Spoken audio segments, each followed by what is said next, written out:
he had like one flyer off the front that had like 3 stickers on it, and like they were all scoreable. So he's like a mainframe 2x3, and then it had like 3 little stickers. Hey everybody, welcome back to the Hunter's Advantage podcast. Today I'm joined by a special guest, good buddy, hunting buddy, you could say, Drew Forsman. Thanks for jumping on with me, man. Yeah, thanks for having me, dude. Of course. Well, I was sitting here thinking every time I get a new person on the podcast, I'm like, why haven't I got this person on before? So I apologize, but this isn't the first. This is the last time. We'll just leave it at that. Sounds like a plan. So we're going to be talking about a little bit about Drew's season, our lease, hunting, the buck I shot, all that sort of stuff. But before we get too deep into that, we have a new thing we've implemented into the show called the Verse of the Day. So I'm quickly going to read that. Put it in a headline. Lord knows we need it in the middle of election season, and this might inspire some people to post on Facebook. So Galatians 1:10 says, I'm not trying to win the approval of people, but of God. If pleasing people were my goal, I'd not be Christ's servants. There you go. So do with that what you guys wish, but just remember, work at everything like we're working for Christ, and all the other stuff will take care of itself. But anywho, Drew, 1, thank you for joining me. 2, I know you've been doing a fair amount of hunting, not only in Southwest Oklahoma, but at your, maybe, I don't know if you've been out in Texas or not, but what have you been up to this hunting season so far? Yeah, so I've been going to Southwest Oklahoma a little bit. I didn't get to go opening weekend in Oklahoma. I had some stuff I had to take care of around the house and bank events to kind of handle that weekend. Went the following weekend. Jake texted me, as a matter of fact, and was like, hey, you want to come hunt my place over here? I was like, shoot, yeah, dude. So, yeah. Don't twist my arm. Yeah, he was like, hey, there's 4 mature bucks that need shot. You want to come shoot one? I was like, yeah.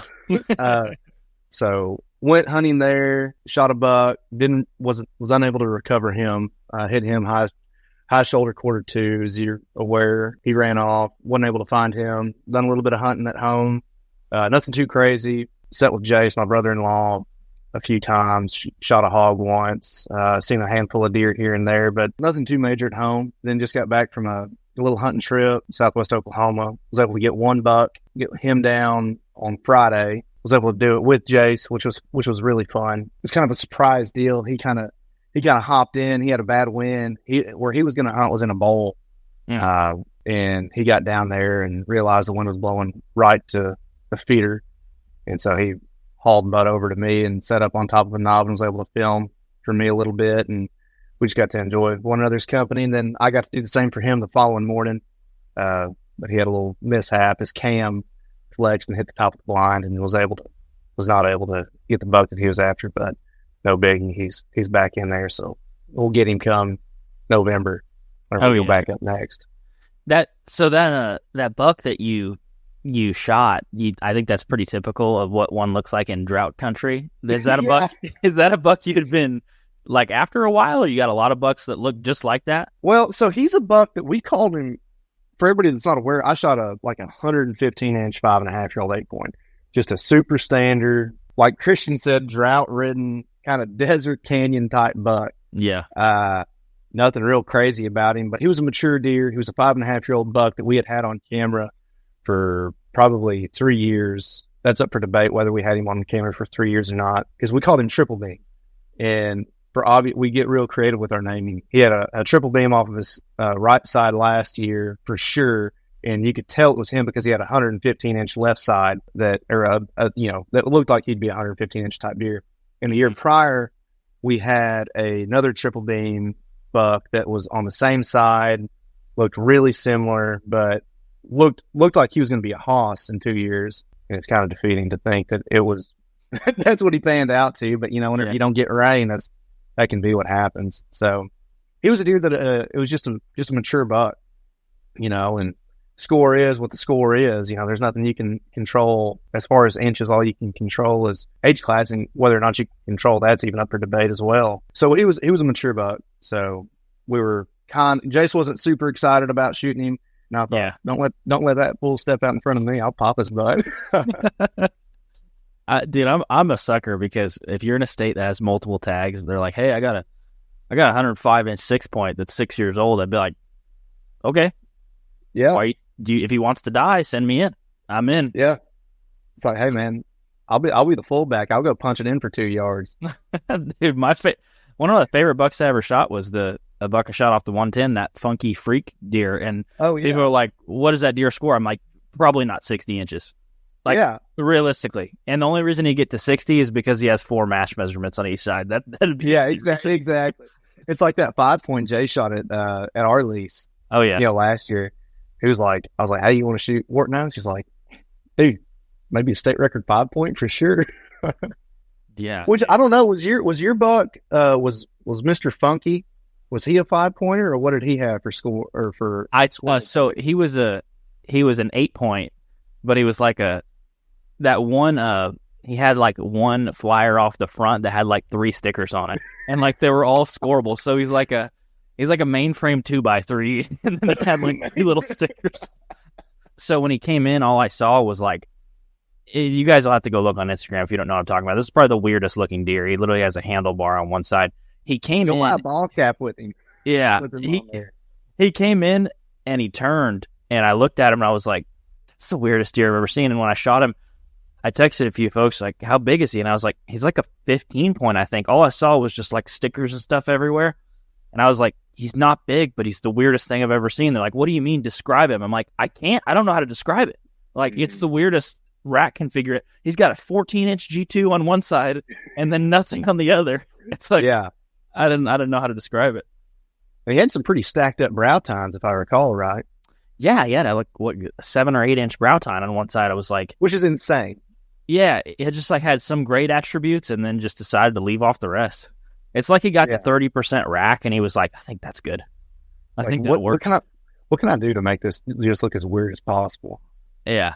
And he was like a 7.5-year-old buck, and he had that big hematoma on one side. Looked like he got hit by a car or something. And I know they usually talk about it going to the opposite side, right? I'm like, well, what happened to both sides? Like, yeah, exactly. We were in Wetumpka. I was waiting for y'all to show up, and you had shot that buck. And I remember y'all rolled in, and you were dead tired because I think you had gotten into the Southwest. What, at like midnight the night prior or something? Yeah. You woke up, shot a buck, and then drove 4 more hours across the state. Yeah, go to the other side real fast. And I remember I was sitting around waiting, and I was talking to Jake. I was like, hey, when are y'all going to be here?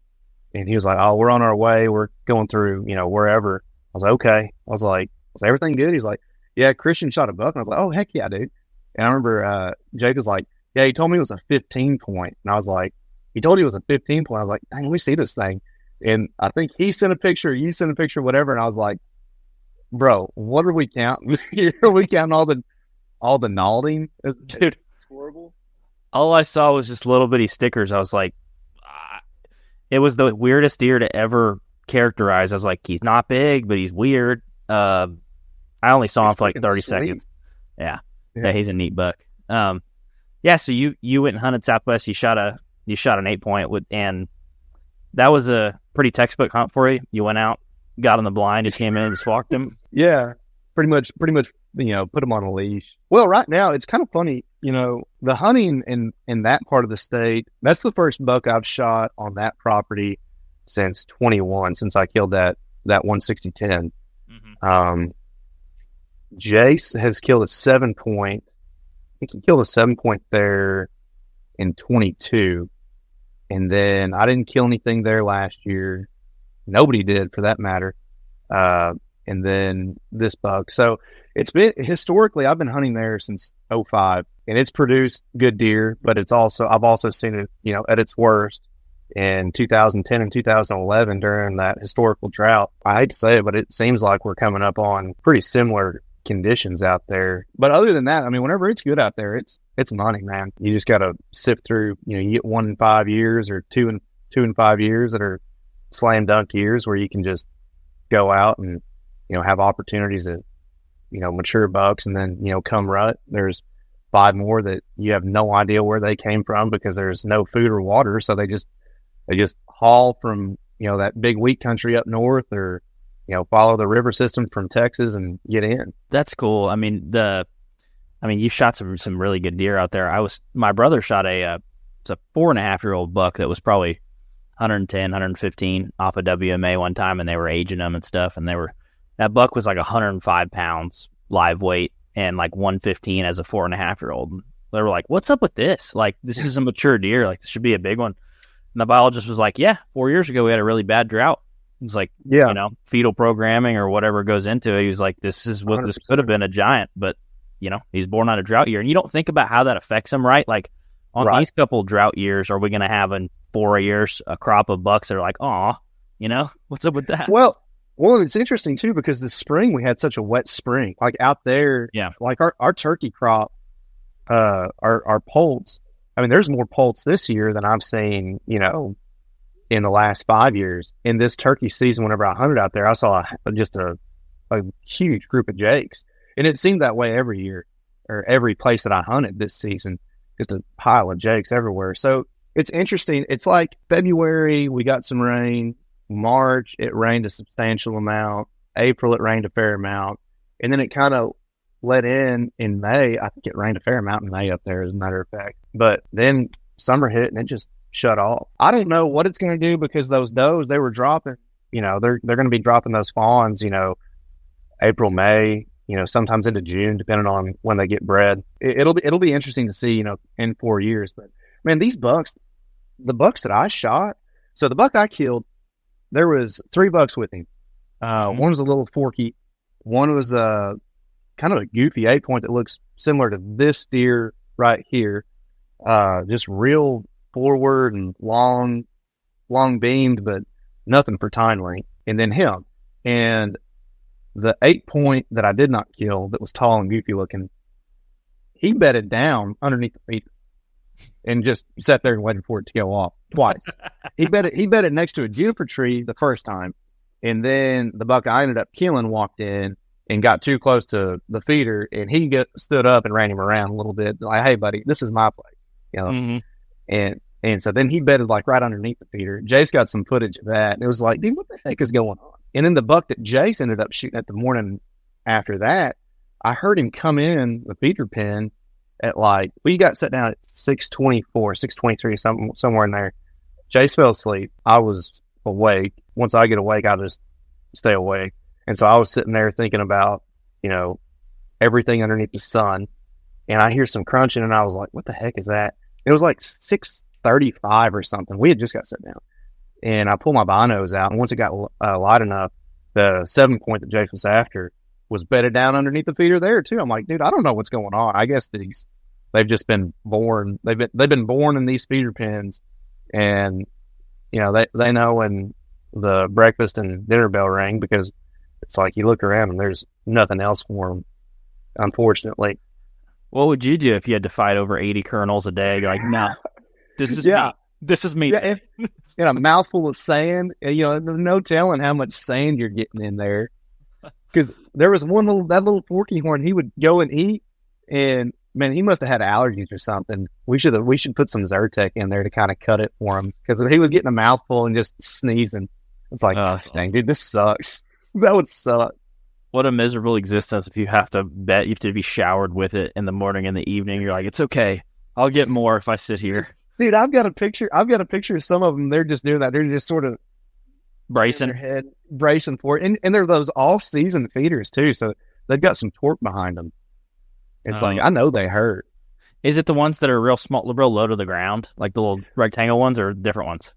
Well, I just have the feeder head. These were these were built by a guy, I think in Pittsburgh, Texas, or somewhere. We traded a hunt years and years ago for these feeders. They're like, one's a 2-ton feeder. Where I killed my deer is a 2-ton feeder, and it's hanging up. It's up in the air with 2 5/8 inch drill stem, it's way too tall. Needs to be like cut in half. It's way too stinking tall. You feel like you're gonna jump off of a building every time you go to put corn in it. Thankfully, we only have to do it like once or twice a year because it's so big.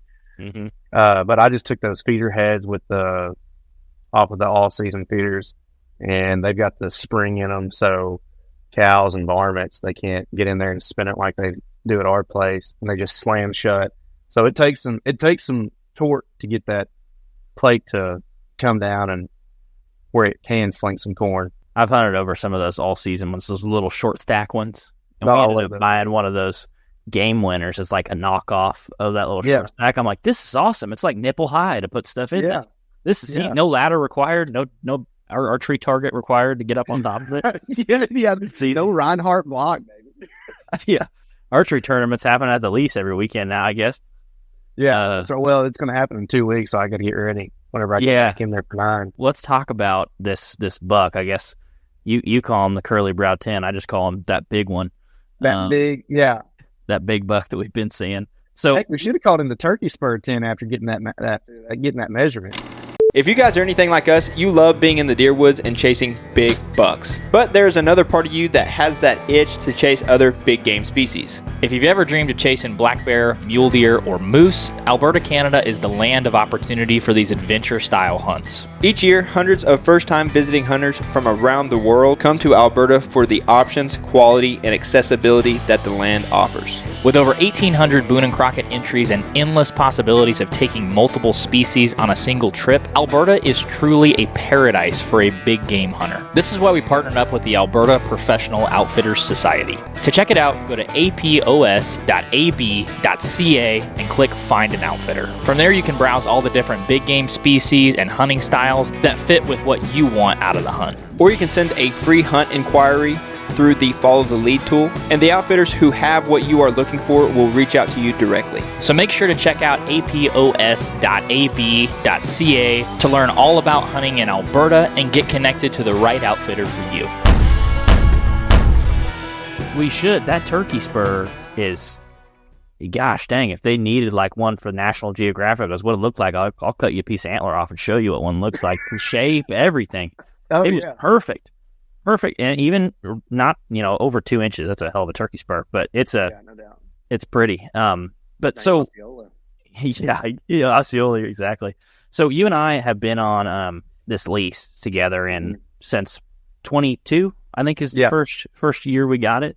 And didn't have a whole lot of, for me, I didn't have a whole lot of expectations. It was just one of those things where, Jake and his dad were like, "Hey, you interested in this?" And we're like, "I'm not interested." Absolutely. And to me, if it's something that Jake's interested in, if he's willing to pull out the checkbook, I'm like, I'm willing to as well. Yeah, for sure. I'm willing to bet on this as well.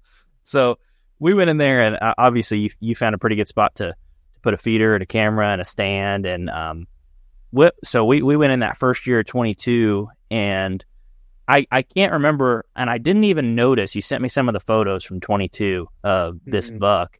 Was he one of the first bucks that ended up being in there, or one of the first better bucks that was showing his face?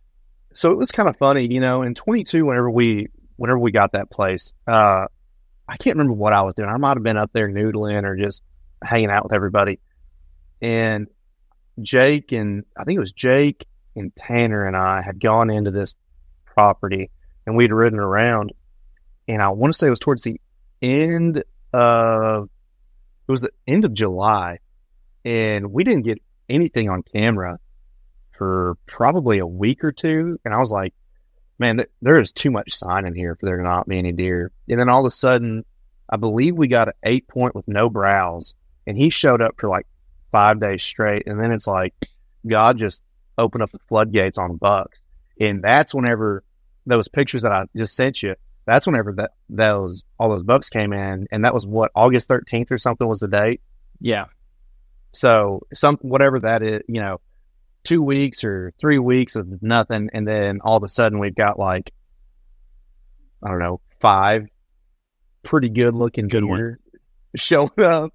And yeah, he was one of the first deer to come in, because I remember seeing him in 22 thinking, good Lord, if he ever because he, like, whenever we first got on, you said that little noodly body on him, and he's got that enormous frame, and I thought he was a 3.5-year-old. To have that kind of frame and that type of body, I'm like, man, this guy's going to be a stud. I remember thinking, that's a 160 type deer if he makes it, to 5.5. Yeah, he looks like a hot dog with legs. Yeah, for real. He really does. And I guess that's not a unique trait for in there, because that 7-point I shot that was 5.5 looked like a hot dog, looked like a dude on stilts, but I was like, looks like a mature buck. Like, that's just weird. And and I've learned so much just in this place with like aging bucks and body types, and like it's not always just an absolute hoss that is mature. Like even last a couple weeks ago last week when Tanner helped me drag that buck out, he was like, "This isn't a huge bodied deer," and I was like, No. "I know it's not. It's weird. It's like those big rack deer. I haven't got to experience many of them, but the ones that I do, I'm like, this isn't a huge bodied buck, you know, like he's not a 230 pound hoss." Yeah, it's like they put all their energy into just growing massive antlers. So when he was, let's just call it in 22, he's one of the first bucks we see. What do you think he was as let's say what we thought, a 3-year-old at that point? Like what do you think that deer scores right there? Man, I thought that he was upper 140s, you know, maybe 150, probably in that 147 range. Just call it, you know, halfway in between mid and high.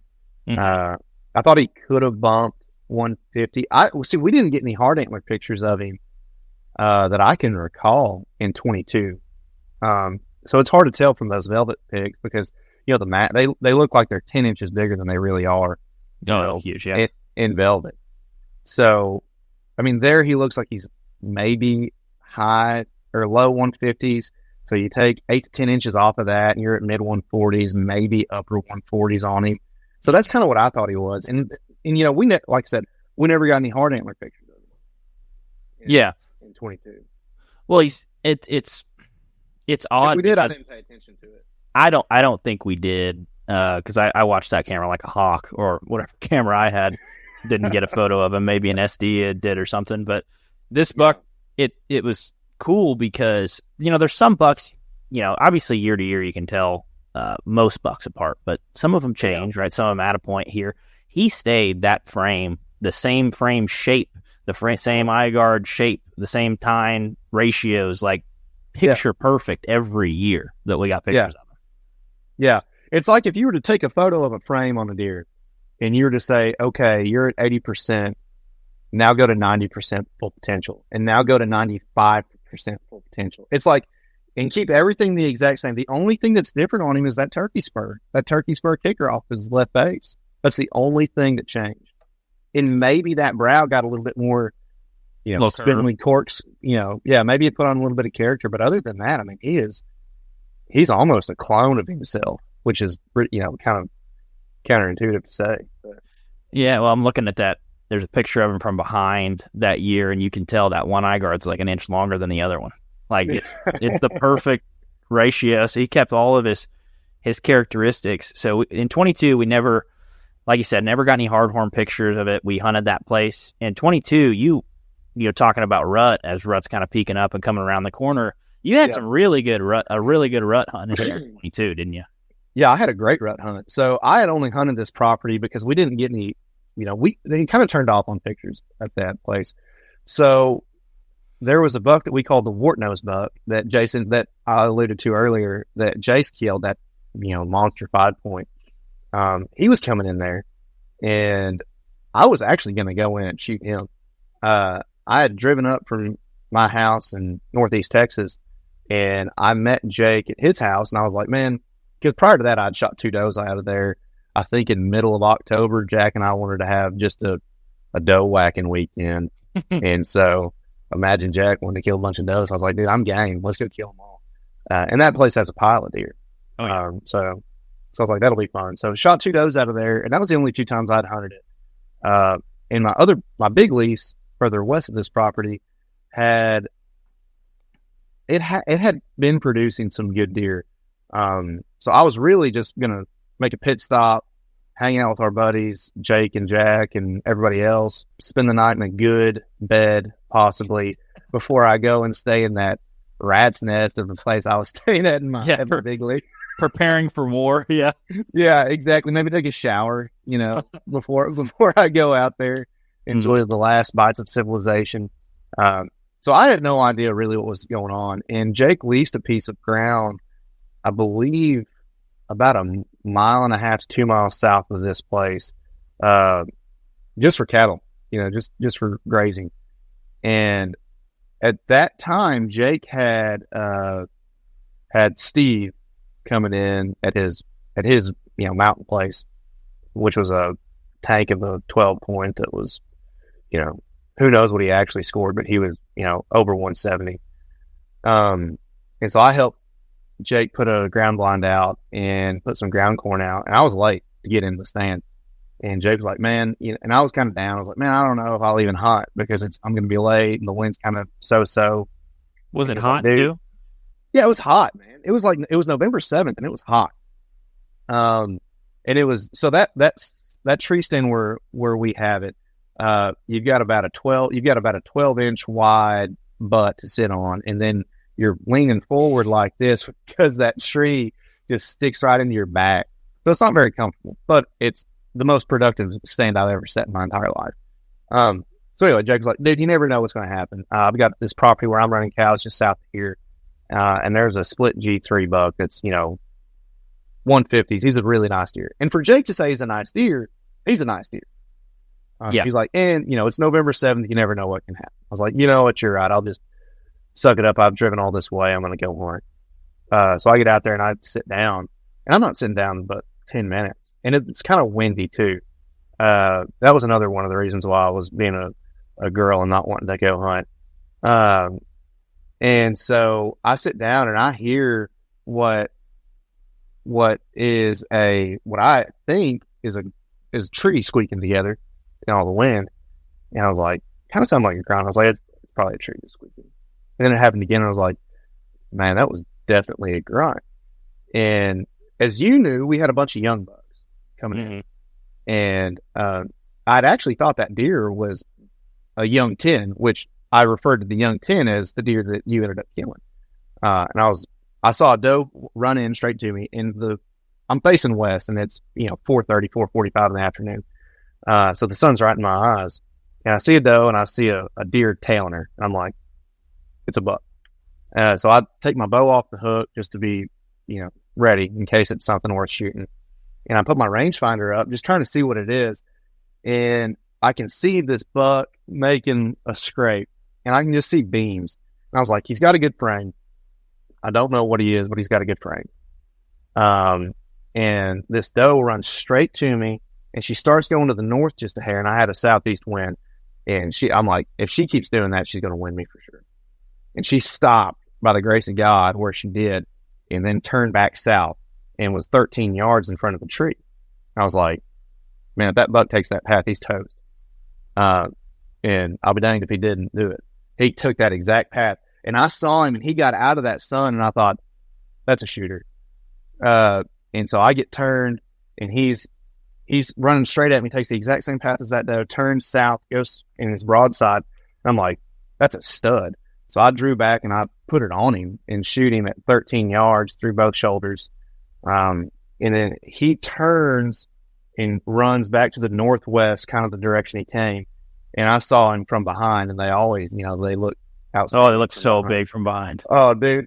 And he took off running. I was like, dude, I just shot a giant. I was like, I don't know what he is. And I think I texted everybody. I was like, I don't know what I shot, but he's big. And we had never gotten this deer on camera, never seen him before. Calling the cavalry. Jake, Jack, Grady, and Tanner all come in. We track this buck 150 yards, and he's got it all. He's got a split G3. He's got a little cheater point coming off of his G2, off the base of his G2 on another side. He's got a big dagger coming down the back of his neck. Grady took a picture of me holding him up, or just picking him up after I found him, and I'm looking at him, I'm like, just kind of in disbelief, because we had never seen this deer before. We had no history of him. We had, man, how many cameras did we have on that property? And it's not a big place. We had probably four. Several. Yeah. And I was like, it just goes to show you never know what's going to happen, first part of November, regardless of weather, regardless of moon phase, regardless of wind, regardless of whatever. When there's a hot doe, bucks are going to be bucks. They're just going to do it. And I remember you in the group text saying I shot a buck with like double splits, and I was like, and I think you said something like, I don't know what buck it was. I was like, sounds huge. Double split. Like sounds huge. So that was sick. And that buck was what, 155, something like that? Yeah, 155. I think 155 and some change. I can't remember the exact. I've got it written down somewhere, but he was, I think I think I'd scored him 4 or 5 times, and I kept getting 155 and some change, like 155 and 5/8 or something like that. That's a stud.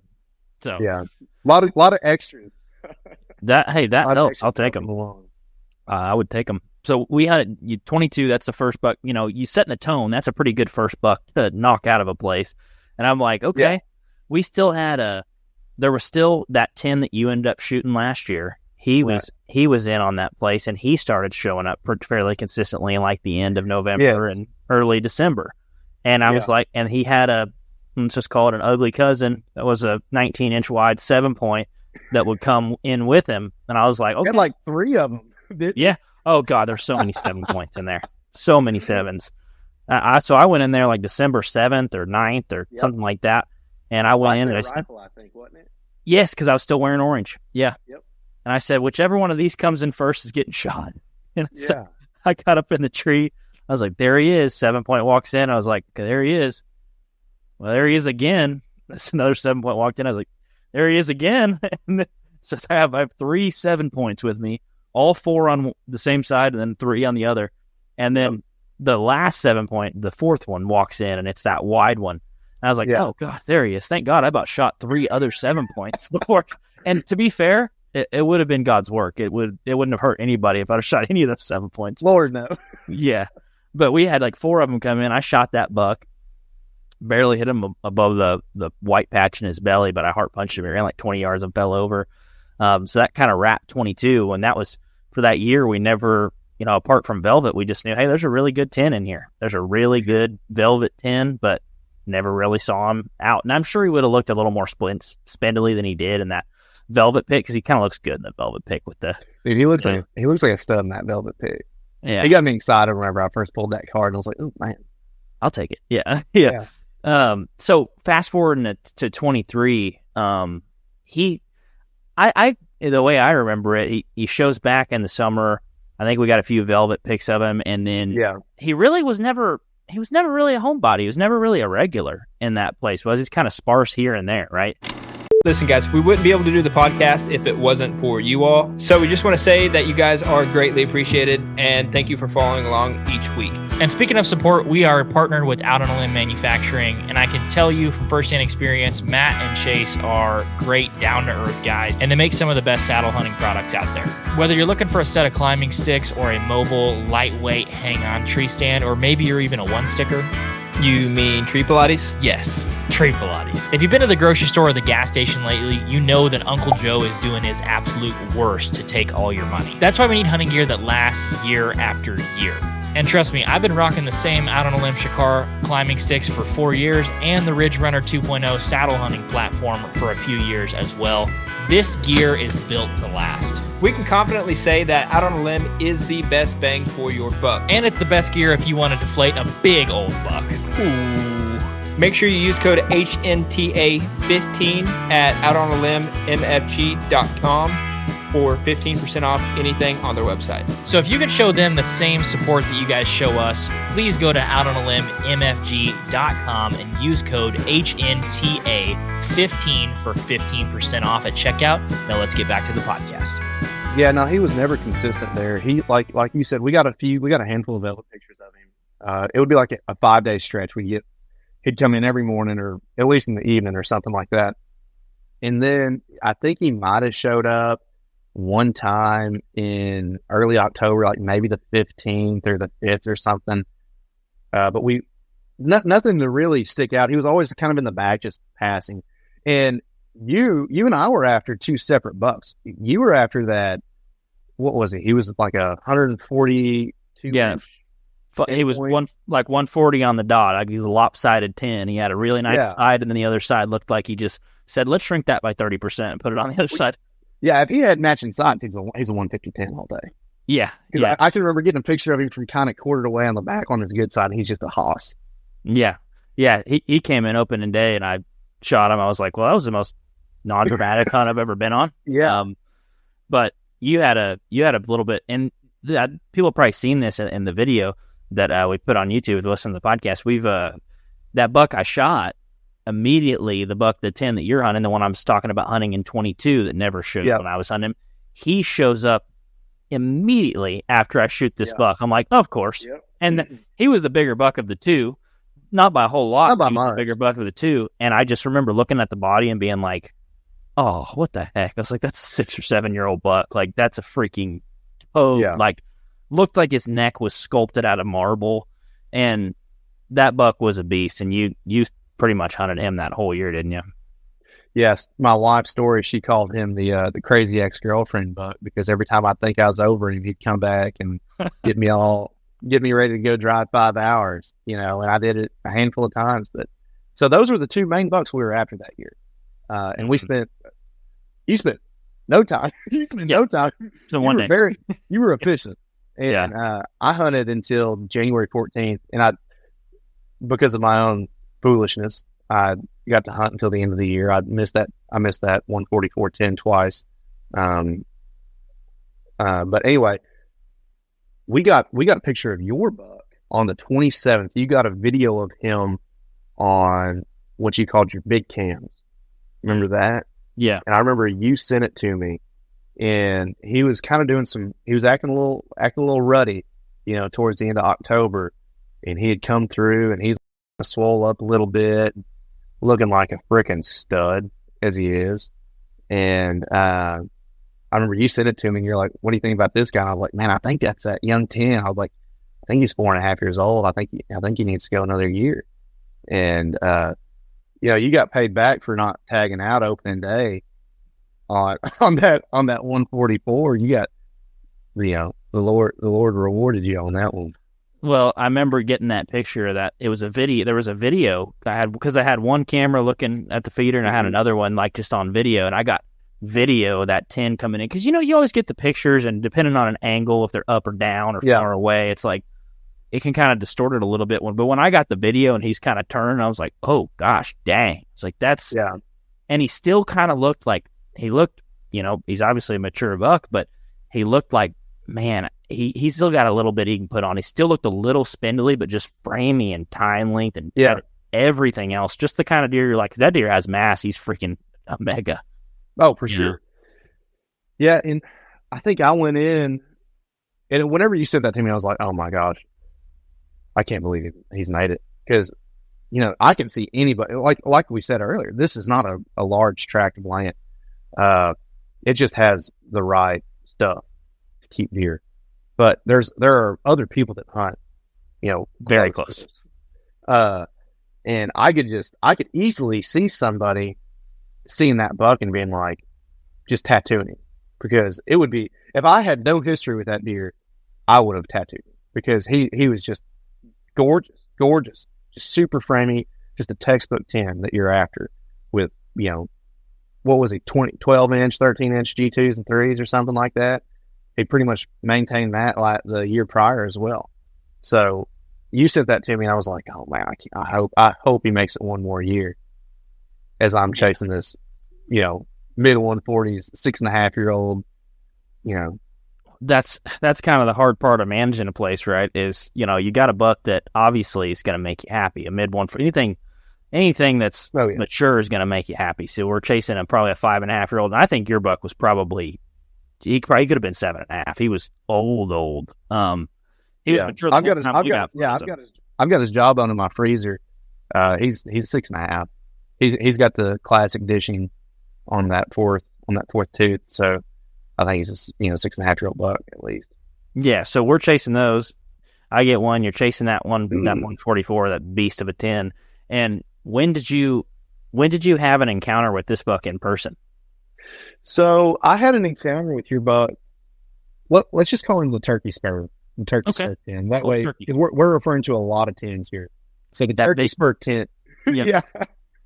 The turkey spur 10 came in on, man, it was early December. I don't know if it was the 7th or not. It very well could have been. But I'm sitting in this locust tree, and the deer come predominantly on this property from the east and the south of you. And our feeder is directly west of our tree. So a lot of the time you'll have deer that will walk, essentially underneath where you're sitting. And so I hear some footsteps in early December, and I don't think a whole lot of it because I've got, 5 other deer in front of me. And at this time of the season, this movement right there, you got does, sounding the alarm. So I just sort of take it easy and cut my eyes back down to my left, over my left shoulder. And I just see a frame come through. I'm like, oh my God. And I'm starting to get, my heart starts pumping. And he comes in and he walks on my left side and is walking away from me, going to the speeder. And I'm looking at him. I'm like, I'm at a loss because I'm like, I want to film him.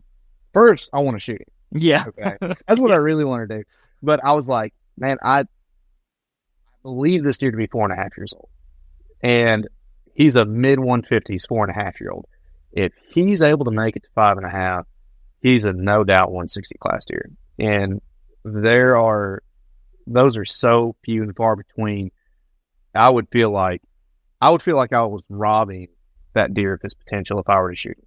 So that's the first time I saw him. And I was too scared to pull my phone out of my pocket because there were so many deer around me to even film him. But I'm just sitting there shaking because he, being that close, sub 20 yards to a 155-inch deer is, if you love deer hunting and that doesn't get you going, then you just don't love deer hunting.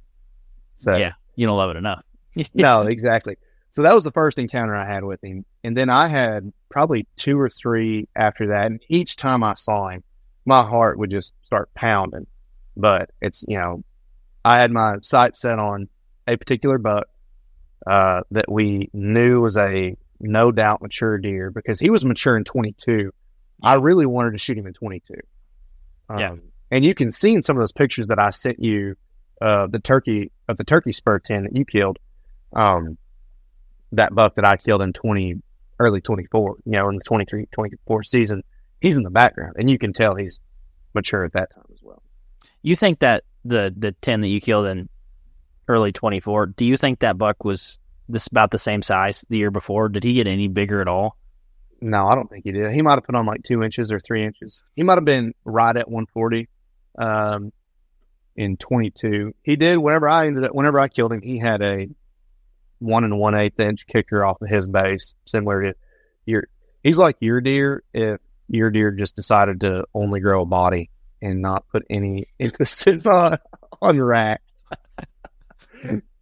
So, you got a mid 150s that walks by you, and I know where you're talking about walking by you on the left of that stand. Like sometimes you hear something, sometimes it's like a flutter of a ghost, and you look and you're like, oh, I'm handcuffed. There's a deer right here next to me, and they're walking in. Yeah, they're kind of checking you out. Or a coon or a possum. Yeah, I've seen plenty of those too. But so is that the biggest buck you've ever passed as a 4.5, or just in general as mid 150s? Yeah, I would say he's no doubt the largest confirmed deer that I've passed. No doubt about it. Because I've passed some 140s, and I'll be honest, it was hard for me not to shoot that 10 that you ended up shooting. Yeah. And I was like, man, I really want to, seeing a mid 140s 10, I really want to shoot that buck. So I can't imagine that walking by and being like, nope, can't do it. But I mean, I guess if you're confident in the age class, I agree with you. I equate this buck to like in the same realm as Mr. Next Year that we had last year over on the 110. It's like, I think this is a mid upper 50s type buck. And like, if he's never going to be 170 if I shoot him this year, and Peyton ended up passing that buck 3 times only to get a shot, during rifle season. But it's like, I felt the pain of not seeing the full potential of that buck was going to be a lot worse than having a 150 on the wall. That's just what I felt. I wasn't the person passing him. So, but that's what I thought, whenever that buck was coming in, I was like, I mean, don't get me wrong. I started to reach for my bow, but I remember you and I had talked about it, prior to seeing this deer in person. And, your initial reaction whenever you see a deer is likely the most accurate assessment you're going to have. That's always been my experience. Mm-hmm. If you see a buck walk out and you're hemming and hawing with yourself, like, oh yeah, that's a good looking deer, and you talk yourself into shooting, you're never really going to be satisfied with that buck. And you're going to, every time you see that deer, every time you see that rack, there's, at least for me, in my experience, there's always something kind of nagging at you like, man, I'm glad you shot him. You were able to, learn from it, but You shouldn't have to talk yourself into it if it's a good enough. no, exactly. And that deer, I had to talk myself out of shooting. Yeah. But Yeah. but you and I had talked about not shooting him, and so I was like, I can't with a clear conscience shoot this buck, knowing that Christian and I had decided unanimously to pass him. And every time I see that deer and talk about that deer, there's going to be a little bit of what if and self-doubt about him. Because if he was 155, 156 inch 10 point, that's fantastic, man. Really and truly, how many people, unless you're spook, get to kill multiple 150 class deer? So Not many with a bow. Not many with the bow at all. Yeah. And so it would be cool, but it's like, if you say you're going to do something, you better do it. Yeah, That's I the held part of it. you've shot. It's probably slightly easier when you're like, okay, I've shot a bigger deer than that, right? Yeah. That's not going to be now sitting there walking my PB. That would feel sacrilegious to let my PB walk by, and Right. that's what Yeah. I asked Carroll to do at the 110. He's like, dude, I'm letting my PB by 30 inches walk by every day, and I'm like, I'm so sorry. There was one time Mr. Next Year was sitting at 15 yards, and all I get is I wake up at like 8:20 in the morning, and I get a picture of him, and he goes, dude, he's at 15 yards. I need to know right now. That's what he said. And I was like, Carroll, I said, we said we weren't going to do it. Don't do it. And he was like, I'm not going to. I will do what I said I was going to do. But he was like, But I'm not happy about this it. is the hardest thing I've ever had to do. And I was like, man, I'm just going to tell you, I'm glad it wasn't me. I'm glad it wasn't me, because that would have tore me apart, especially to see when the deer gets killed at the end of the year. You're like, I would have enjoyed him too. I would have loved to have that deer on the wall. 100%. Yeah, I can remember with Mr. Next Year, I was sitting in my bed just flipping through Instagram, and I see this cat who hunts in our area, and I was like, no. And I go back to the 110 pics, and I'm going through your camera, and I'm like, no. And so I sent it to you. I was like, I think I said Mr. Next Year ? And you're like, yep. I was like, gosh dang. Because wasn't he was on you. Yeah. Like a day or two prior to that, like right before rifle season ended. Yeah, he got killed, I think, the day before the end of rifle season. And last picture I got of him was the day before that. So 2 days before the end of rifle, walking away. And I was like, don't you do it. And, after getting the story from that guy, I think he chased a hot doe over there. He had hit that guy's area for a couple times at night, I'm pretty sure, or maybe early in the morning, but I think he chased a hot doe over there and got shot. And I'm like, well, and I was very confident of that deer being 4.5, very confident of that deer. Yeah. So that's just part of managing, man. Like, if you've been hunting long enough and you shot a few good ones, it's like, I want to take that next step into a bigger class buck. And it's like, for Carroll to have to stand down, I'm glad it was him and not me, because I might have been looking at Mr. Next Year while we're doing this podcast right now. Yeah. Carroll's a man. That's oh, dude. I give him so much props. I heard a quote one time that said, people should judge you by the deer you pass, not the deer you choose to shoot. And I was like, then Carroll's the best. He's got the biggest stones out of the group that I know. Yes. That was a mega. Carroll's like that guy off South Park needs a wheelbarrow. Yeah, he's to roll him around. Yeah. Exactly.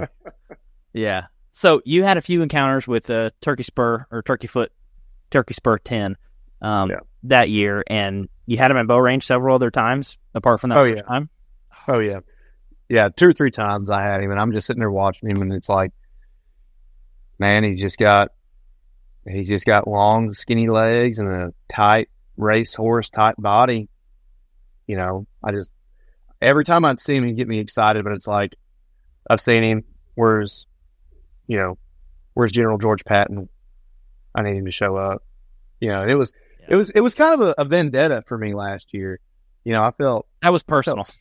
I felt stepped on a little bit, so I had to redeem myself. And so every deer that walked in front of me, other than the buck I was after, was kind of gets you excited for next year. You know what I mean?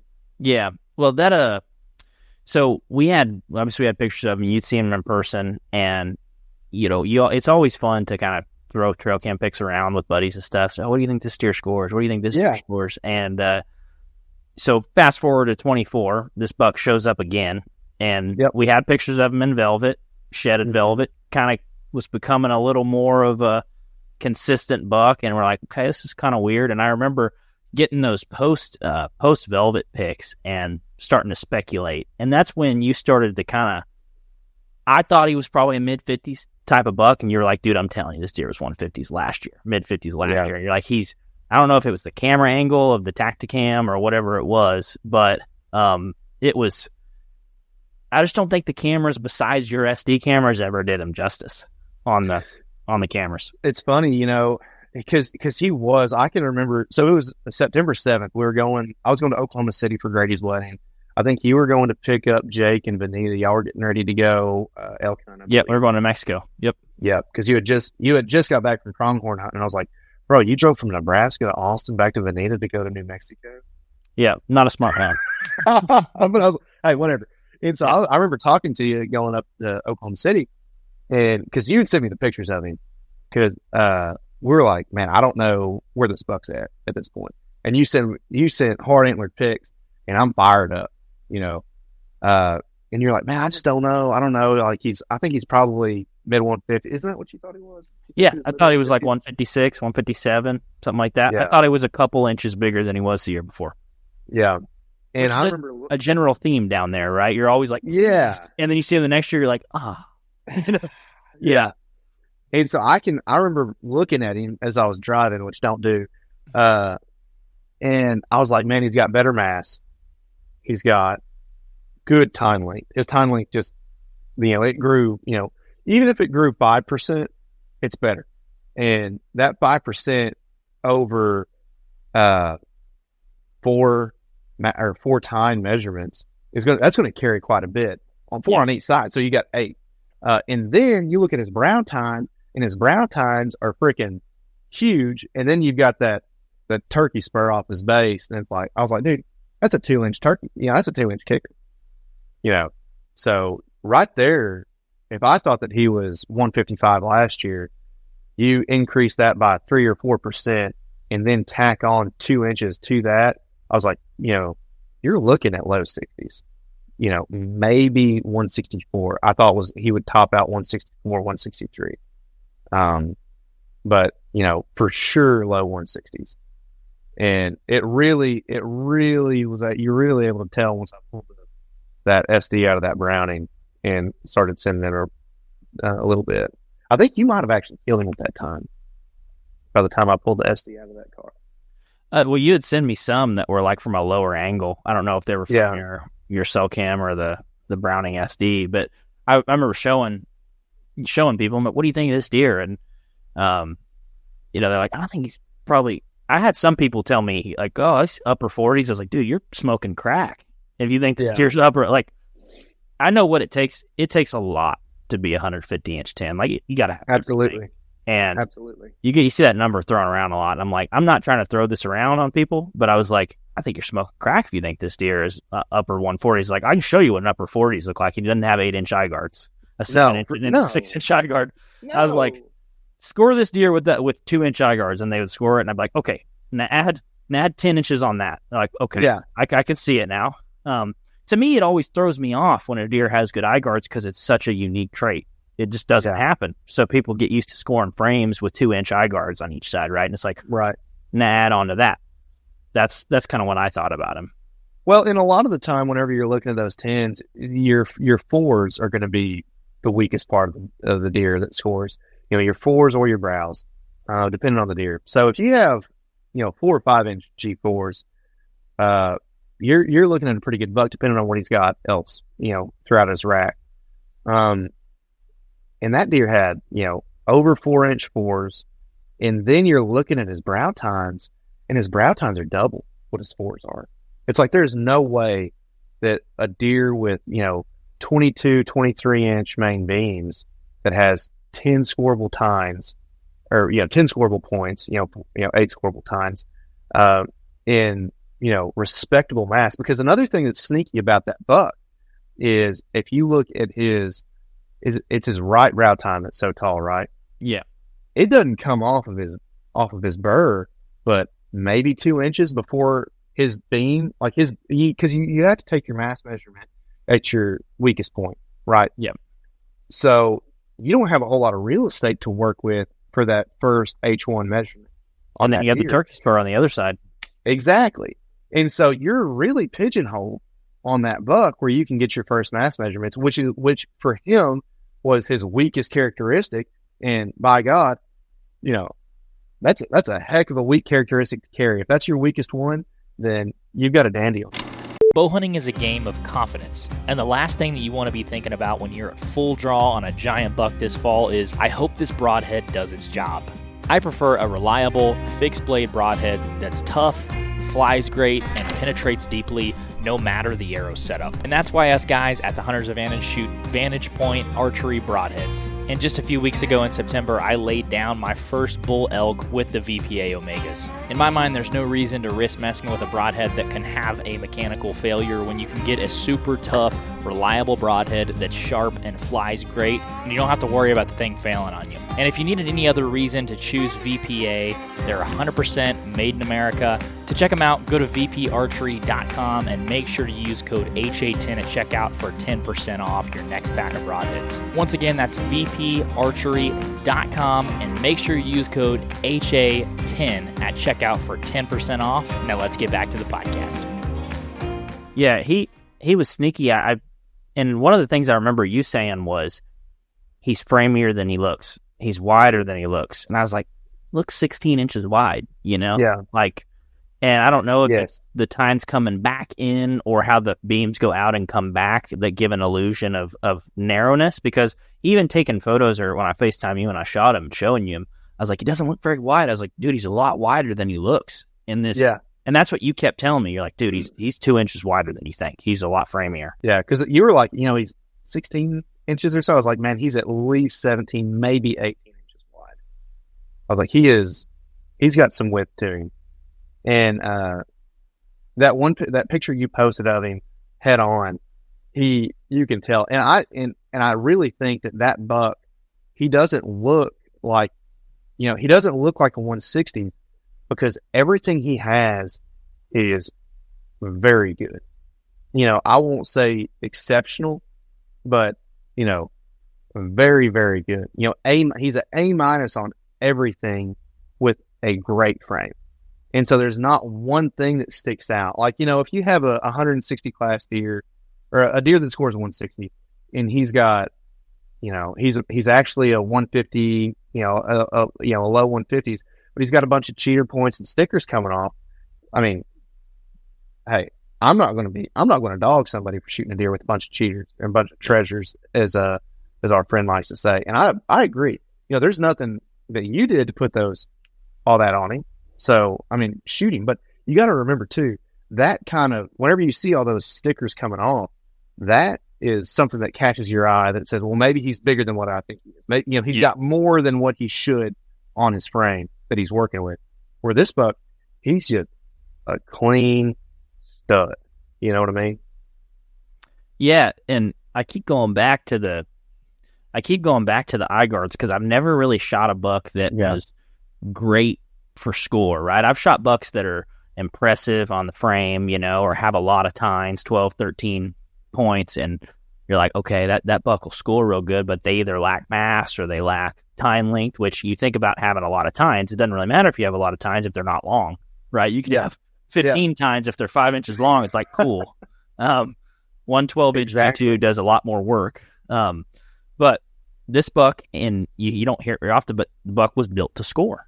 You got a good amount of up tines and extra, and then really, really good eye guards. And I was trusting you on the seeing the framiness, which is a kind of a hard attribute to describe, but he does at his widest point. He comes back in several inches as those beams kind of curve back in and they come back into each other. And I remember, I can get into the hunt. I was hunting over in southeast Oklahoma on public, and this buck had showed up 5 days in a row, something just ridiculous. I was in there, stupid. I was in there whenever I'd shot that buck at Jake's. I'd put 150 pounds of corn on the ground, and that was on a Sunday, I believe, and he was in there every day immediately. I mean, fast. he did not take long to go get that corn. And like you said, he was in there 5 days straight. I don't know if he was quite mornings and evenings, but he was a lot of the day, like every day, a lot of days he was mornings and evenings. Yeah. Well, I remember it was like he had showed up 2 or 3 times, and I was like, okay, that's crazy. And, usually you see something once, you're like, shame on me. You see it twice, you're like, I missed it. You see it a third time, you're like, I'm an idiot. Like, you see it. Yeah. The 4th time he does it, and I'm like, I'm hunting public with Jake, and I'm like, dude, I think this deer's going to do it again. And he was like, you think so? I was like, he's done it 4 days in a row. I don't know why. I don't know. Am I stupid for not trying to hunt this deer? Like, I'm out here on public. I want to shoot a buck on public. I'm saving 1 tag for that for sure. But I've got a buck, the biggest buck I've shot by a long shot, sitting here hitting this every single day. What am I doing here? And he was like, Jake Ayers was hunting with us too, which was funny because as I was leaving, Jake Ayers was coming to me. Yeah. And I was like sitting there in the car, and it was Thursday evening, and I was dropped Jake Gaylord off to hunt, and I was like, man, what do I do? And he's like, you gonna go or you gonna stay? He's like, just let me know. I said, I don't know. What would you do if you were me? He said, I want you to stay. He said, if I was you, I would go shoot that deer and I would come right back. And I was like, okay. He said, so that's just my opinion. And I was like, all right. Because you get out to deer camp, you're like, I don't really want to leave, Right. I'm all the way out here. But I'm like... Yeah, especially whenever you're coming from a long way. You look forward to that camaraderie every year as well. That's a big part of it. Yeah, and I'm hunting there, and I'm like, I don't know if I should leave. I'm like, dude, this is a 160-inch deer. I was like, what am I thinking? I was like, go burn a morning and come right back. You'll be here to hunt the evening. And so I'm like, all right, fine, I'm doing it. I drive over. I meet the Texas broker, Jake Ayers from Midwest Land Group. His Texas broker had shot like a low 160s in Kansas and was on his way home. And Jake was like, hey, meet me at this gas station on your way back. And he added like 3 or 4 minutes to the drive. I was like, okay, cool. And I met with Jake, and we kind of looked over the map where he was going to hunt public. And he's like, well, I guess I'll see you tomorrow. I said, and I was looking at the wind. I was like, you will see me tomorrow. Because this is not going to work very long. It's kind of iffy right now anyway. So I was like, it's going to be, I'll text you about 8:30 in the morning, and I'll let you know I'm on my way back. Either thumbs up or thumbs down. That's what I was thinking. Yeah, if you left something at the house, just let me know, and I'll swing by and pick it up and bring it to you. Yeah. So we're kind of two set ships, going by each other in the night. And I pulled up at like 10 hours. As I was driving over there, I think you texted me, you're like, you going to go hunt that 10? I was like, I'm going to go hunt him right now. You're like, dude, I'm in so-and-so town. I was like, oh my gosh, you're almost there. Yeah. I was like, I'm going to go, because I think I texted you when he had daylighted 4 days in a row. I was like, should I go shoot that buck? And I don't remember. I can tell you exactly what you texted me. You said, I can give that buck the business. But, should I give him the business? And I would, so where I work, it's 30 miles west of where I live. I work for the bank, and I work in a different branch than the one that's local. And I was meeting a customer in my home branch. In Sulphur Springs. I live in Sulphur Springs. And I was going to Greenville. I'm working in Greenville. So I came back to Sulphur Springs to meet a customer. And then I was getting ready to go back to Greenville because we had our customer appreciation that night. And I had dropped some arrows off at an archery store on my way to Sulphur Springs. And on my way back, I was going to pick them up. And I was getting off of the interstate and go pick up my arrows.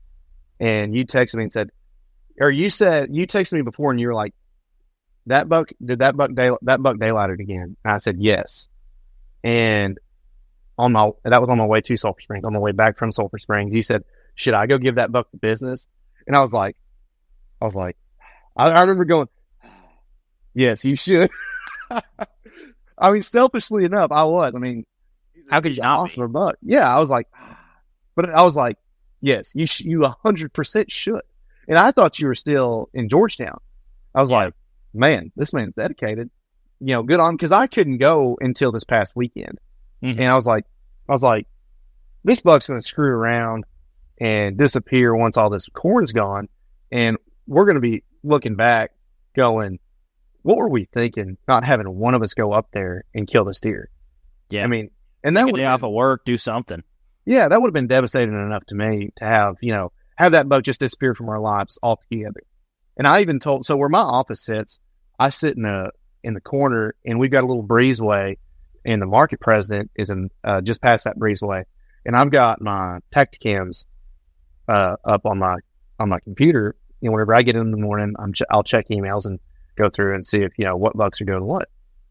And I'm joking around with my boss, Paul Payer, and Paul, he doesn't deer hunt, but he knows I like to hunt, and so I tell Paul, because my boss prior to Paul, he was a big hunter, and I could tell him, like, hey, I got a buck hitting the camera, or hitting my feeder, I'm leaving, and he'll be like, see you later, good luck, go get him, send me pictures, and Paul doesn't have a clue, so I'm trying to politely tell Paul, like, hey, this is getting serious.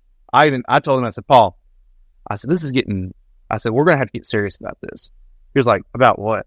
I was like, I've got 160 class deer hitting my camera, and I'm at the back. Yeah, what do we do? This is not good. This is not good. And so anyway, whenever you text me that, I was like, go kill him.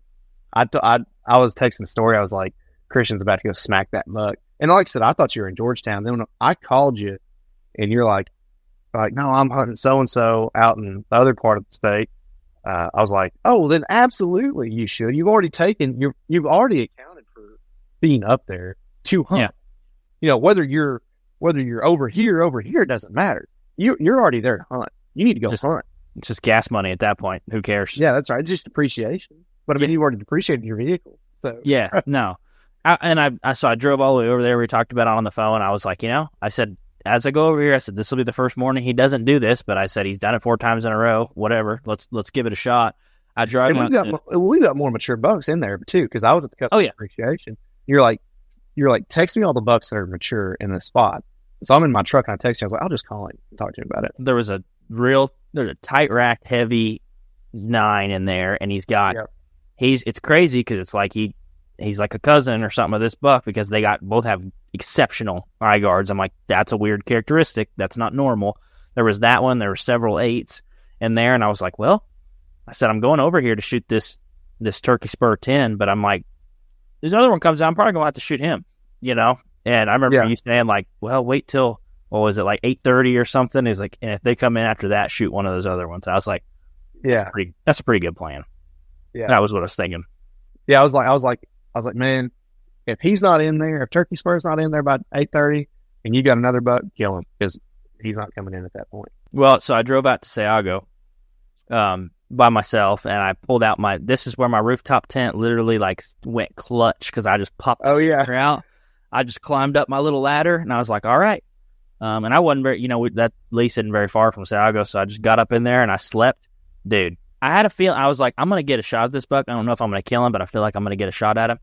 I woke up at 1:30, 2:30, 3:30, 4 o'clock, 4:30, 5. By the time I woke up, I was like, dude, I've been up 7 times. Like, it's like my body wouldn't let me rest. It's like, no, it's like, this is fixing to happen.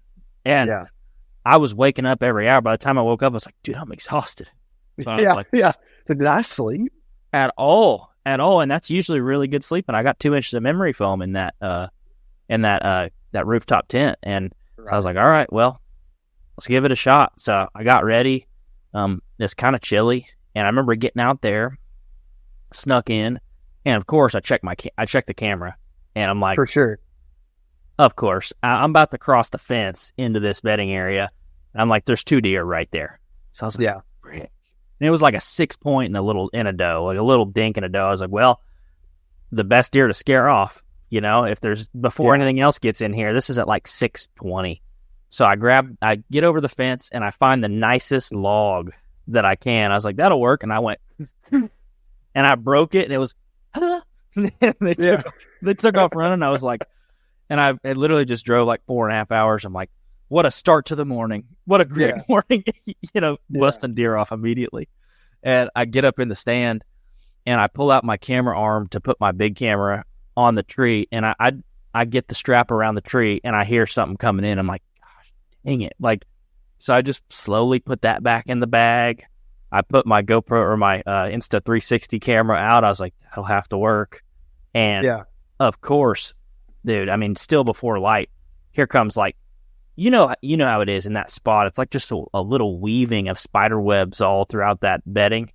And I just see like 6 figures coming through. And I'm like, is he one of them? Like, I can't pull my phone out to check the camera. I'm like squinting. I'm like, that looks like a doe. That kind of looks like a buck. And of course, they're waiting for all this to go off so they can eat. And of course, what do? They just mill. They just mill for no reason. So this thing mills around me and eventually gets downwind, because in that tree, eventually you're going to get winded. It's not. Yeah, you're going to bust here in that set. There's nothing you can do about it. Nothing at all. And so these 2 does work, and they're like, ah, ah. And it's still before light. I'm like, nice, 3rd, 4th blow of the morning. And they're sitting over there just like alarm bells. Ah. And there's nothing worse than a deer that will blow and not leave. It's like, don't bluff. Just blow, just run get off. out of here. Yeah. Just leave. Like, I'll shoot you if you come back in, but just leave. And she just sat there and did that. And I was like, okay, well, this morning's probably over. That's what I thought. And then I sat there, and at daylight, here comes something. I'm like, let's go. I look over, it's a coon. I'm like, frick. So, and it sounded like a deer. They kind of walk like a deer sometimes. Well, those are Boone Crockett coons we got. Record book, not the yearly, the all-time Boone and Crockett coons. Oh yeah, monsters, and they're acrobats too. They can hang off that chain link. They're gold medalists. Yeah, but this coon walks in. I'm like, dang, and it was just silence for 20 minutes. I'm like, man, that sucks. And then I hear, I heard 2 grunts first. It was, but I was like, dang. That's cool. It's like October 18th or 19th. I'm like, that's why. Yeah. And then I hear, like, 2 bucks throwing down. And I'm like, there goes those eye guards. That was my first thought was, there they go. Because I assumed he was the buck that was in there. And I'm like, somebody's eye guards are gone on that fight. Because it was a pretty good, it wasn't knockdown drag out, but it was a pretty good little tussle. Yeah. Have you heard bucks vocalize and stuff in there? That's one of the only spots I've heard really good vocalization. Yeah, I was hunting there this past weekend, and I heard a fight behind me as well. It wasn't a knockdown drag out, but it was just one of those, that lasted forever. A little sparring match that lasted like 4 or 5 minutes, and I was like, gosh dang. And a lot of grunting. Mm-hmm. A lot of grunting in there. Yeah, well, that buck was grunting a couple of times. They threw down a little bit, and I was like, okay, that's a good sign. And I just a little bit after daylight, I look to my left and I see a big body. And when you see the big body through that swaying grass, you're like, that's a mature buck. Oh, yeah. There was a doe with him. It was him and a doe. I was like, okay, it's a mature buck. And I see the tines, and my first thought, I saw an eye guard. I saw that big eye guard. I was like, that's that 9. And I'm thinking, I've already ran every deer out of here with my wind, and it's kind of already iffy because it was going perfect, and then it would go iffy, and then it would go perfect, then it would go iffy. And I'm like, okay, that's that tall 9. I was like, I'll take it. Right. And he starts coming in. As he rounds that tree to the left where they circle, I see the frame. I'm like, oh hell. It's like, that's not that one. And I had my bow up on my knee already, and you can see as he's circling, he kind of locks into, that little micro flinch they do. We're like, oh, what's that? Mm-hmm. He did that and kind of locked a little bit. I was like, okay, he's kind of iffy. So he walks, and as he's stepping, I just draw on him, and he's sitting there like almost full frontal as he walks into me, just facing me. And I'm like, no, not feeling that frisky this morning. No. And he takes a step. I'm like, that's better. And I'm in full draw this whole time, just pin on him. Takes a step. I was like, a little better. Takes a step. Eventually, you can see in the video that first shoulder clears. I'm like, that'll work. He's still quartering to me 10 degrees. I'm right on the shoulder, and I'm like, whack. And as soon as I shot, VPA goes, the single bevel goes right through him, sticks in the dirt, arrows blinging in the dirt, and he runs off. And I was like, well, that's that. I mean, and 2-3 years of history comes down to a 30-minute hunt. I'm like, oh, yeah, what the heck? I never thought that would happen on that deer either, because he was not a homebody. ever. No, he wasn't. And that corn pile was dwindling quickly because not only were 5 or 10 deer hitting it at a time every night, you had the raccoons were just hammering it as well. So like, it was I was going to work and I'm driving and checking the Tacticams, and I'm going into a gas station to get a burrito, and I pull in, I park my truck, I refresh Tacticam, and I see that buck walking in. I was like, here we go. And as soon as I refresh and see that picture, I get a call. I was like, let's go. And so I walk inside. I was like, did you get him? You're like, man, I blew him. I was like, you blew him? You're like, yeah, right through the heart. I was like, let's freaking go. And then I started whispering for some reason. I'm in a gas station. Yeah. You're in a tree, you're whispering. So I feel like I have to whisper. And I'm walking around trying to find an Alani that I want. And I'm like, oh, dude, let's go. Is he big? Is he nice? And these people are probably looking at me. And they're like, who the heck is this? There's a Chubu talking to one of his victims in the corner. Yeah. Like I'm in the back corner by the beer, at 7:45 in the morning. I'm like, I probably ought to go up to at least where the energy drinks are or something. Yeah. And, but I was like, he just freaking go. And I was like, man, that's great. That's great. And the lady who was working behind the counter was like, yeah, these breakfast burritos, they sure are good. I'm like, yeah, okay, lady. Chill, lady. Yeah. Yeah. That's funny. Yeah. Well, I remember I was on the phone and I had a doe walk up right beneath me, and I was like, all right, I gotta go. And then immediately I get off the phone and she blows. I'm like, I should have shot that doe. I was like, you idiot. Like she just came completely downwind of me. I was like, whatever. So I waited probably 20, 30 minutes, but I remember sending you a picture on the DeerCast app. You're like, where'd you hit him? And I sent that photo. I was like, I don't know why I'm up in this tree right now. Like he's either dead. Completely dead or I'm not going to get him. I shot him right to the both shoulders. I'm like, okay. Yeah. So I get down, I pull my arrow out of the dirt, and I'm like, okay, that looks good. It was coated. And I just walked to because when I shot him, dude, he did that U right back to where he was probably bedded and fighting back in that corner by the river. He does that U, and he runs, and he gets that out there to like probably 70 yards where he came in, and he just sat there for a second and then started to slow walk. And I was like, huh. It's like, that's a little weird. I wouldn't expect that behavior of a heart shot buck. Usually they're like, boom, boom, boom, boom, boom, as fast as they can.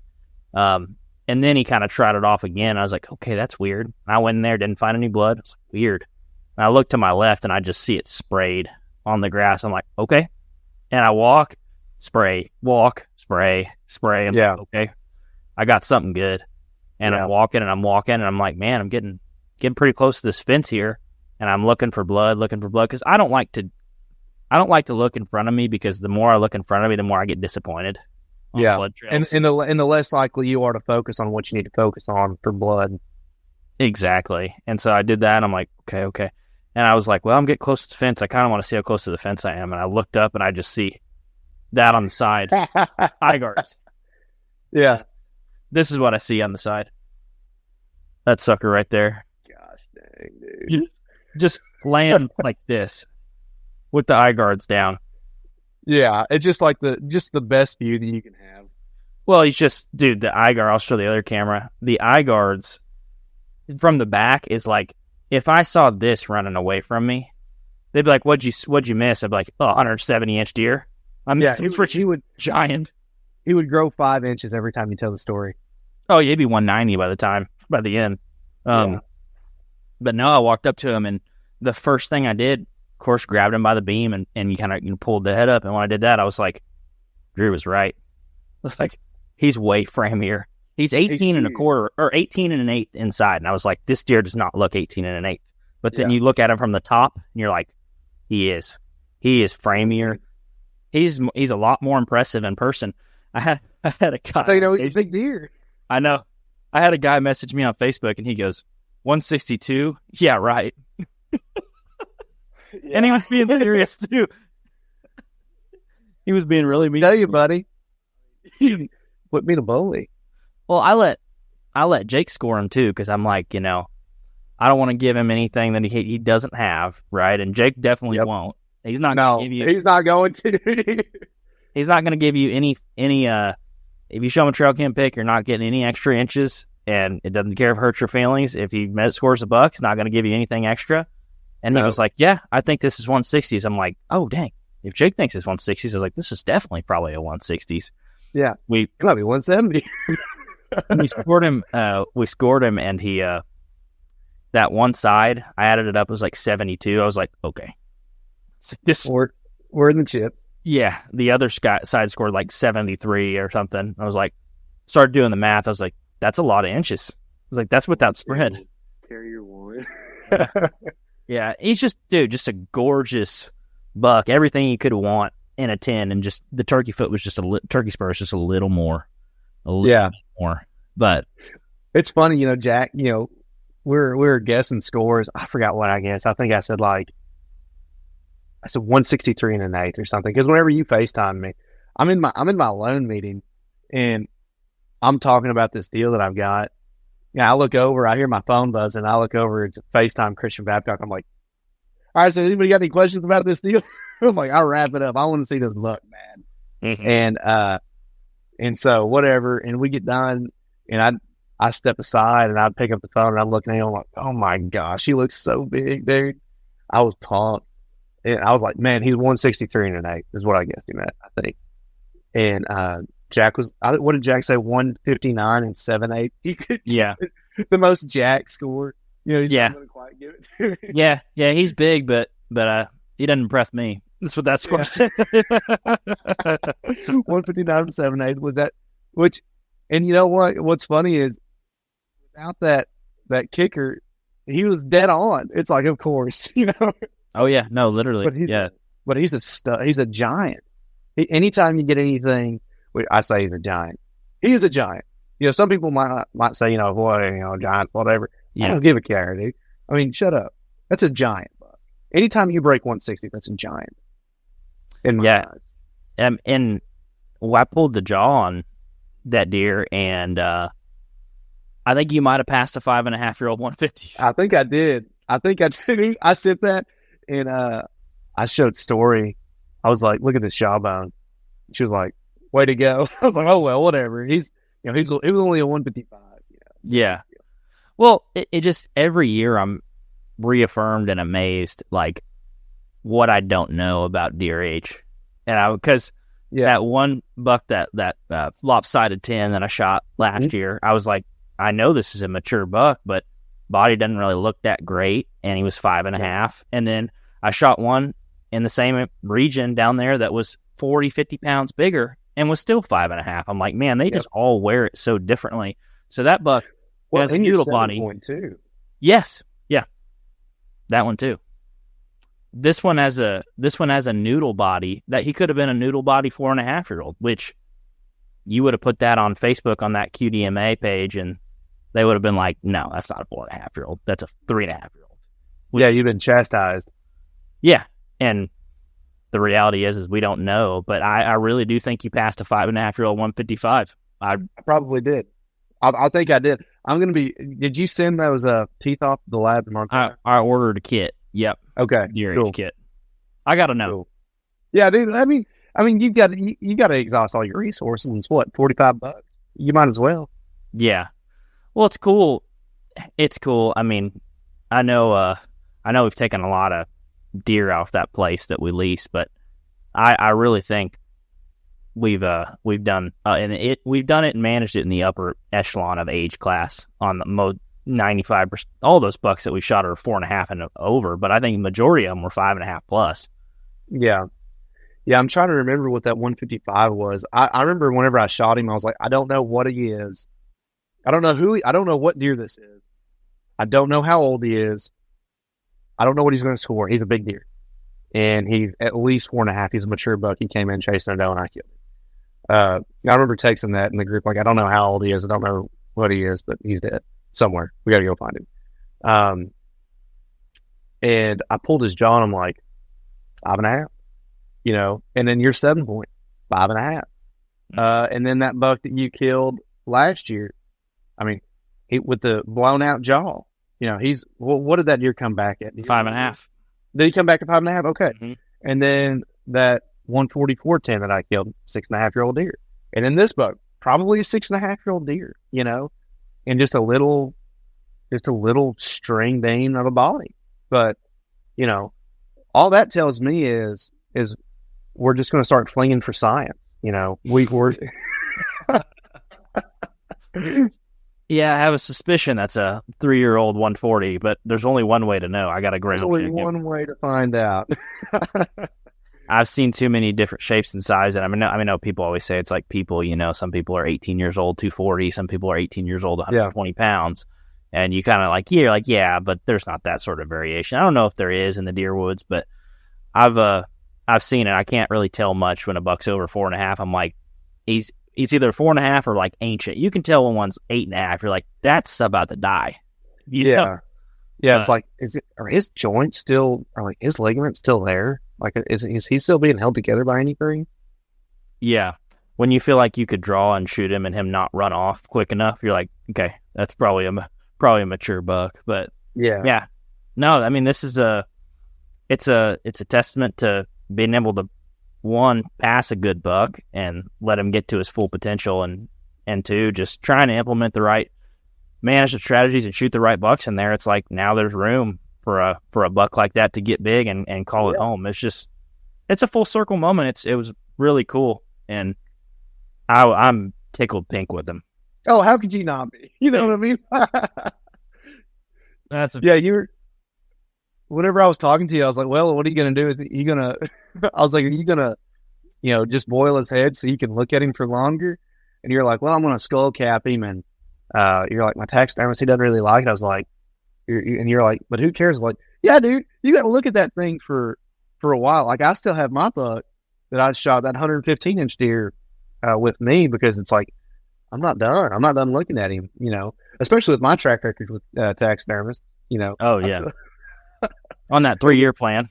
Yeah. It's like, man, I'm not trying to put a CD up here. I'm just trying to get a buck back, No, yeah. And that's what I love, skull capping them, because it's like the Euro is obviously super you can handle them really easy, but a skull cap's even easier to handle. Yeah. I'll throw that sucker in the truck, and I've never dropped one off with a cape and not dropped the skull cap off. I don't know if I'm going to drop this one off or not. Like, leave it, just because it's like, just bring me the head back and I can learn to sew. Yes. Yeah. I want to see it. Yeah. I don't know. I was excited with him. It's really cool to have multiple years of history. I haven't really got to have a 3 or 4 year saga with a buck, and even though it was a short one in 22, it's cool to see one.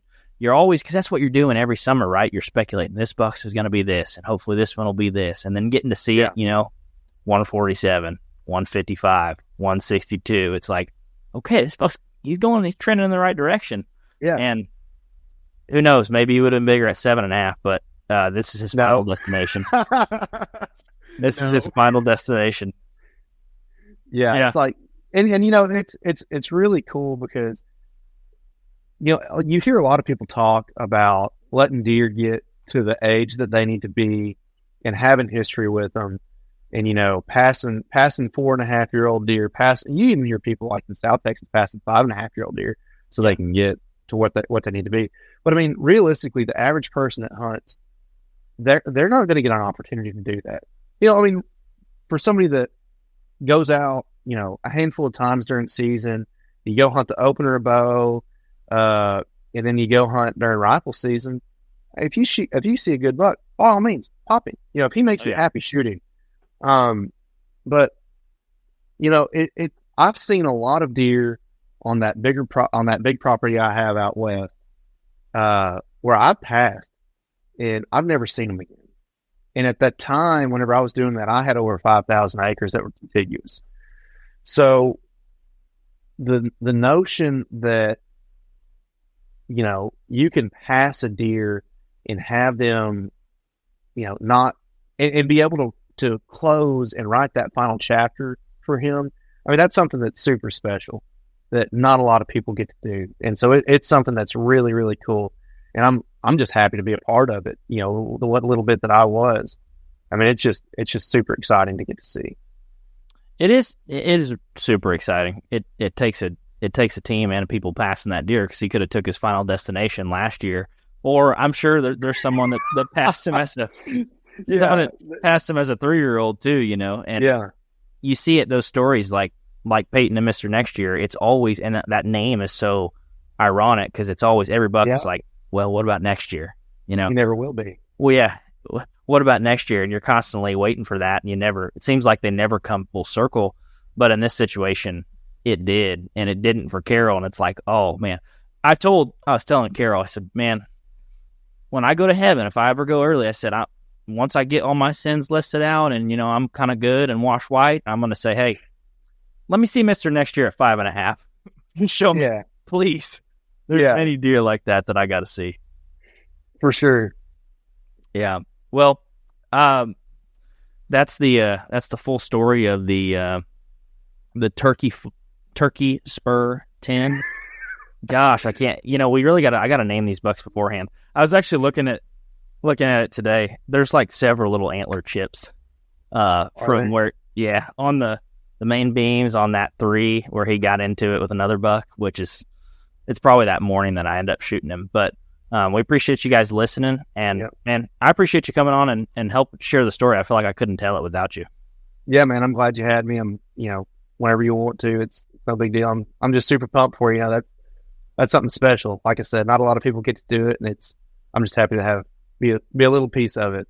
But thank you for having me. Where so I don't know if you care for people to follow your deer hunting or your kill pics or whatever you post, or now it's probably a 6-month-old baby. Yeah, it's mostly my son. If you want to see pictures of my son, I'm Drew Fordsman on pretty much all social media. But you're mostly going to get pictures of my boy. If you want to hear more about my hunting, just keep listening to Christian, and you can live. He'll vicariously. Vicariously tell my stories for me. There you go. Yeah, that's awesome. Well, cool.